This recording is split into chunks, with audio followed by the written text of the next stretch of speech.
Всем привет и всем здравствуйте! Сегодня я бы хотел рассказать про нашу Кыргызскую государственную медицинскую академию и о ее преимуществах перед другими медицинскими университетами.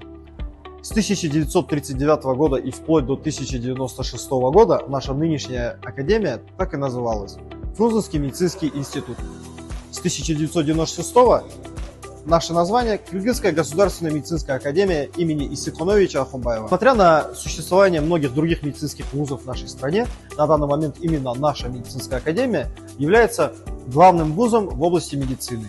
Наша академия предоставляет качественное образование в области медицины, педиатрии, стоматологии, фармации и других медицинских специальностей, что способствует высокой квалификации наших будущих врачей. Сотрудничество. Академия активно сотрудничает со множеством иностранных международных фондов и организаций, а также университетов, с которыми мы обмениваемся знаниями, опытом и технологиями, что также способствует улучшению здравоохранения в нашей стране и подготовке более квалифицированных врачей в будущем для нашей страны.